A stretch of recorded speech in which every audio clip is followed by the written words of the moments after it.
సాతానుడు నువ్వు ఎక్కడ బలహీనుడువో అక్కడి నుంచే నీకు డిసెప్షన్ తీసుకొస్తాడు, నిన్ను మోసం చేస్తాడు. నువ్వు అమ్మాయి విషయంలో బలహీనుడు అయితే అక్కడి నుంచి వస్తాడు, లేకపోతే నువ్వు డబ్బు విషయంలో బలహీనుడు అయితే అక్కడి నుంచి వస్తాడు. నీకు ఎలా అటాక్ చేస్తాడు తెలుసా? సాతానుడి ద్వారా నువ్వు తప్పించుకోవాలంటే ఒకటి. ఎందుకంటే సాతానుడు సడన్ అటాక్ చేయడు, గుర్తుపెట్టుకోండి. సాతానుడు సడన్ అటాక్ చేయడు, సడన్ గా నీ జీవితాన్ని పతనం చేయడు, సడన్ గా నీ బ్రతుకుని నాశనం చేయడు. వాడు ఏం చేస్తాడంటే సాతానుడు ఉచ్చులు పెడతా, ట్రాప్స్ సిద్ధం చేస్తా తీసుకెళ్తాడు. నేను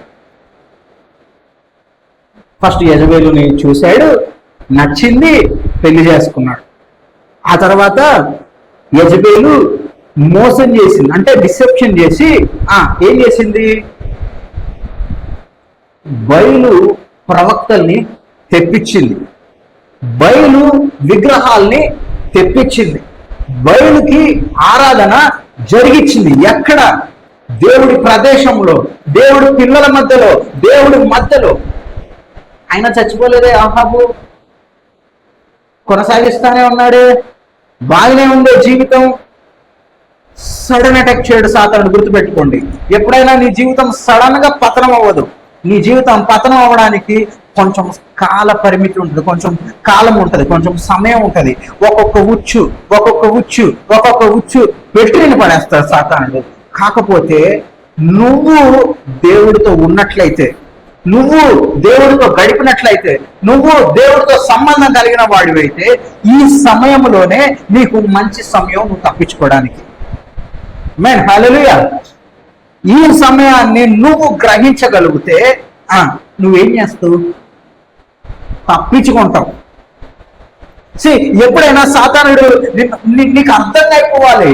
ఎందుకంటే శరీరంతో సాతానుని పోట్లాడటం కాదు, నువ్వు శరీరంలో వాడిని పోట్లాడలేవు. ఎవరిని పోట్లాడలేవు? అపవాదిని పోట్లాడలేవు శరీరంతో. నువ్వు అపవాదిని ఎలా పోట్లాడవచ్చు తెలుసా? ఆత్మలో పోట్లాడాలి. ఆత్మలో పోట్లాడగలిగే పరిస్థితి నీకు ఉండాలి. నీకు అర్థమైపోవాలి ఏంటి, ఇదిగో నా బలహీనత ఇది కాబట్టి నాకు ఇది వచ్చేసాడు. నా లైఫ్ ఇక్కడ దాకా వచ్చింది, నేను ఇదిగో ఈ బ్రేకప్ లో ఉన్నా, లేకపోతే నేను ఈ విషయంలో ఉన్నా, లేకపోతే నేను ఈ బలహీనతలో ఉన్నా కాబట్టి. ఎందుకున్నా అంటే అది నాకు ఫస్ట్ నా బలహీనత అక్కడే కాబట్టి అక్కడేసాడు నన్ను. గుర్తుపెట్టుకోండి, నువ్వు ఎక్కడ ఒక డిసెప్షన్ని నమ్మావో, ఒక డిసెప్షన్ని అలో చేసుకున్నావో, ఒక డిసెప్షన్ని, ఒక మోసంని నీ జీవితంలో అనుమతించుకున్నావో, నువ్వు ఫస్ట్ అక్కడ క్లియర్ చేయాలి. అర్థమవుతుందా మీకు?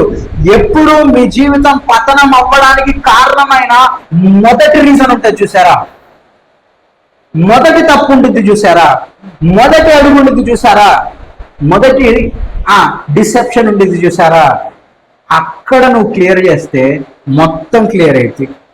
ఆమేన్. ఇప్పుడు నువ్వు ఒక తప్పులో ఉన్నావు, గుర్తుపెట్టుకో, నువ్వు ఒక తప్పులో ఉన్నావు. ఇప్పుడు నువ్వు పోనోగ్రఫీ చూస్తా ఉన్నావు. ఇప్పుడు పోనోగ్రఫీని ఆపాలంటే నువ్వు ఎక్కడ ఆపాలి? ఫస్ట్ నిన్ను ఎక్కడ వేసాడు సాతానుడు? నువ్వు అమ్మాయి విషయంలో బలహీనుడు అని ఎక్కడ కనిపెట్టాడు? నీ క్రియల్ని బట్టి గమనించాడు. ఇప్పుడు నువ్వు పోనోగ్రఫీ చూడొద్దు అనుకుంటావు, అమ్మాయి వెళ్తే చూస్తావు.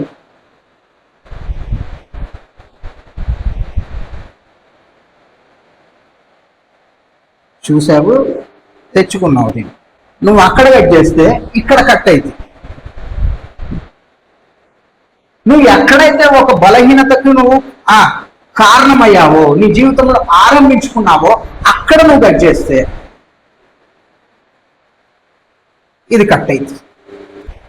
నువ్వు అలరి ఉండనప్పుడు ఏమైందంటే నువ్వు దీన్ని ఆపలేవు, దాన్ని ఆపలేవు. ఈ విషయం నీకు తెలియకపోతే నువ్వు చచ్చిపోయేదాకా కొట్లాడుతూనే ఉంటావు. దాంతో